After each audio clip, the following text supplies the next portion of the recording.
Welcome to Channel AMEC, your insight to the Australian visa system.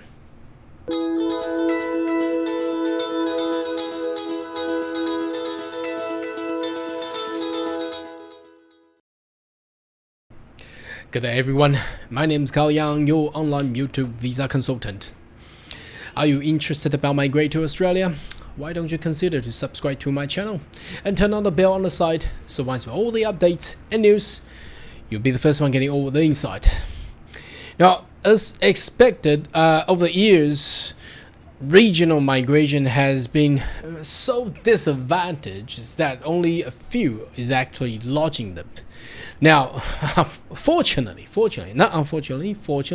although we have been receiving so many unfortunate policies and news, now today's news is about fortunate, it's about good things, okay? The government of Australia is finally looking and determined to make some changes to the regional skill visas by providing a better way, perhaps, well, they call it fast track. I'm not too sure how they're going to do it. Now, bear in mind, this is only the beginning of the changes, and until the actual law and policy being implemented, probably it will take another 6 months or 9 months or perhaps a year. So it's not that quick, and that's the reason we have this channel. We keep you updated all the time. So as we have in the past years, regional migration hasn't really been the key drivers, so that a lot of international students will, technically just choose Brisbane, Sydney or Melbourne rather than going to Adelaide, Perth or Hobart or Cairns, those regional cities, despite that the former government has actually been pushing quite hard, but there's going to be change coming up because since they have changed the original regional migration sponsored migration scheme, they call subclass 187 to 494, which totally it was a destruction to regional employment sponsorship, where not many people would like to do it. They'd rather do 482 because 482 you get the visa, 2 years later you transfer into permanent residency under 186 TRT stream. So now today we have that good news, but not too much in detail, but it's the beginning of a good news for regional migrations. The regional means not in the city of Brisbane, Sydney and Melbourne. Anywhere else? Well, probably. Well, what about Gold Coast? Perhaps. All right, very exciting. Now, before we do that, let's get some updates on. This is from the Department of Immigration's website, where they have updated some visa condition, which is streamlining with the migration strategy planning, where they have introduced visa condition A107, or they have amended A107, A607, A608.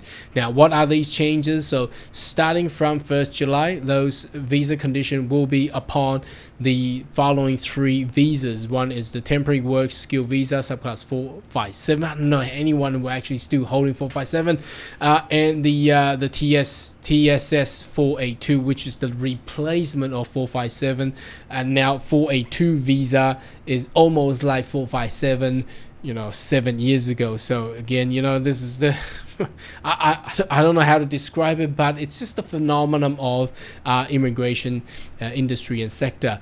And the skill employment sponsored regional provisional visa subclass 494, which is looking, we're gonna have a better view of what's gonna change on that one. So hold of these visas start working for their sponsoring employer. So if they the business owner close down their business, or they suddenly don't want you to work there. Now, obviously, in the previous policy, you're required to leave the country as soon as possible, or find a new sponsor within a very short period of time, which is really, it doesn't make any sense. So now they are putting out, you got 180 days at the time, or a maximum of 365 days or a year total across the entire visa grant period. So you got more time to actually find and allocate yourself for a further nomination, which is just helping the actual workers out a lot more and making it more balanced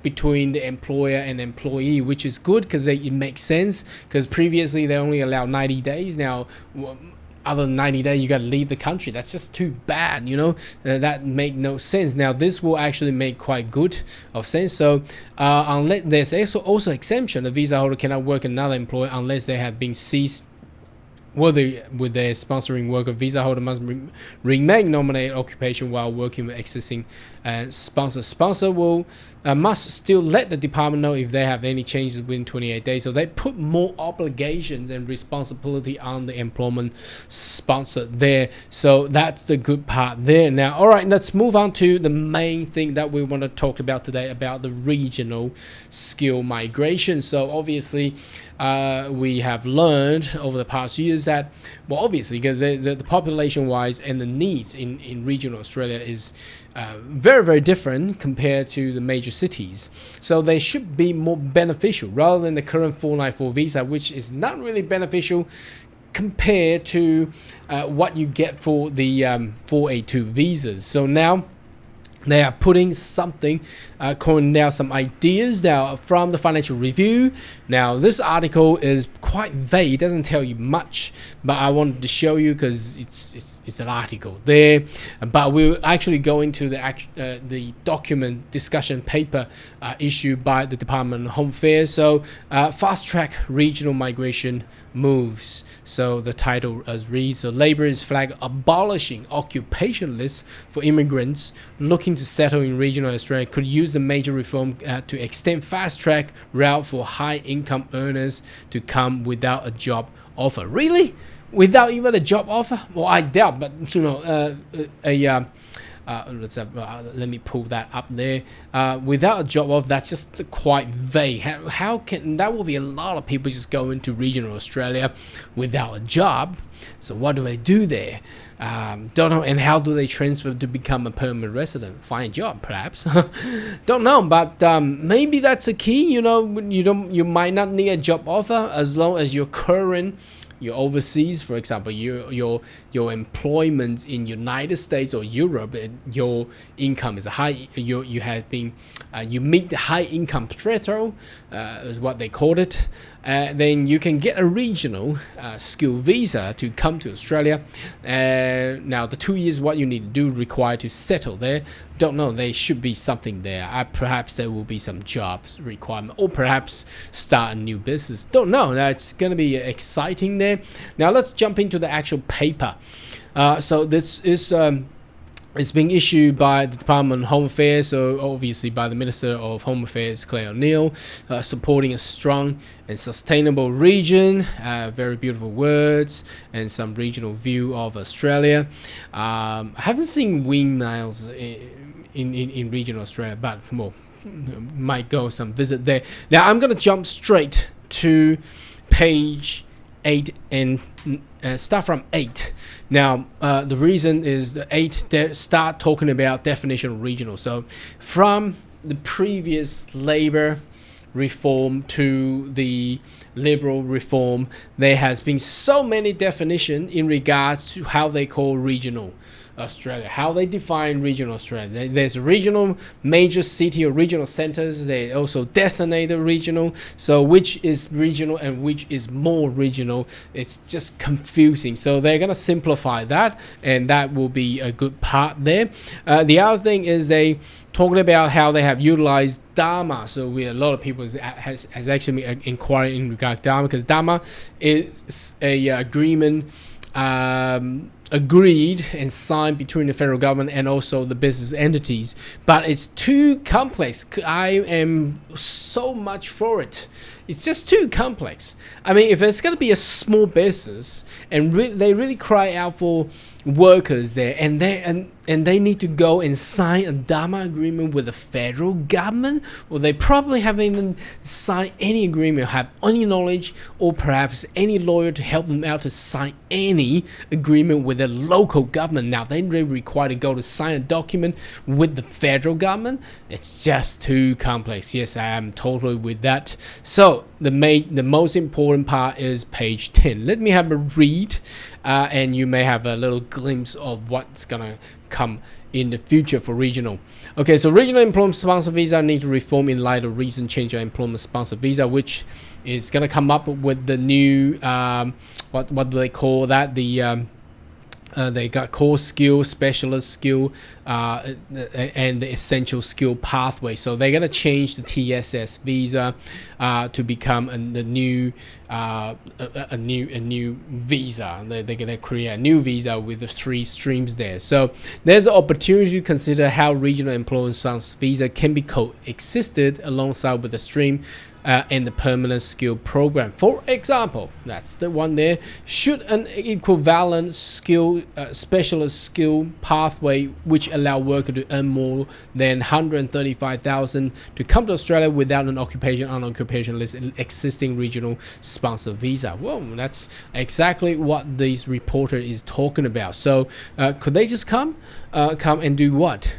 And how do they become a permanent resident? How do you attract these people to actually settle in regional Australia? There is also scope of simplified regional sponsorship, employment sponsorship, because currently it's actually more difficult for the general employer in the city. If they want to become a sponsor, they simply go to the immigration website and lodge for a send a business sponsor.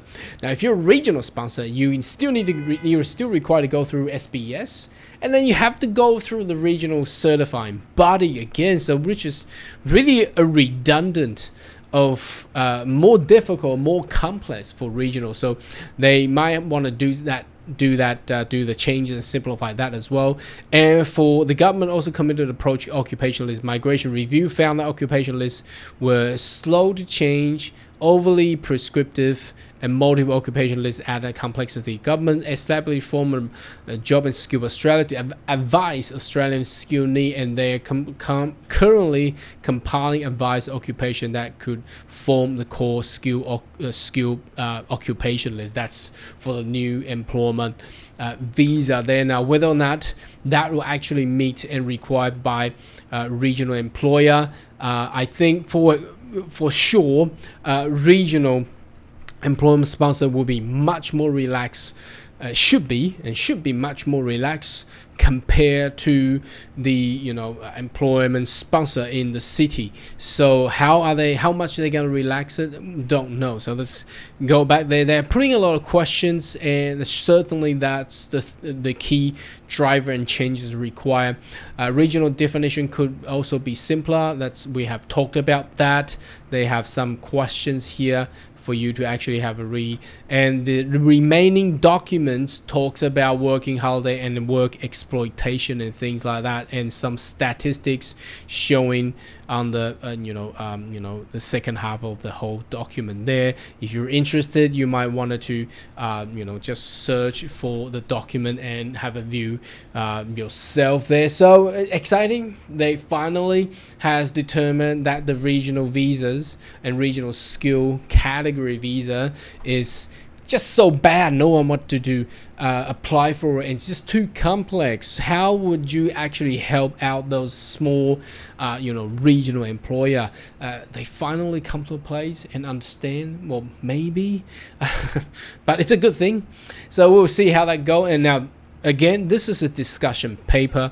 That means stakeholders, anyone, if they wanted to input whatever they think is good to actually boost the regional, I think, and I predict that the Grattan Institute will actually will provide some policy recommendation again. But let's wait for their actual recommendation to be out, and we will have that announced in this channel. Anyway, should you have more question and query, more than welcome to leave comment right down below, and I'll see you next video. Goodbye.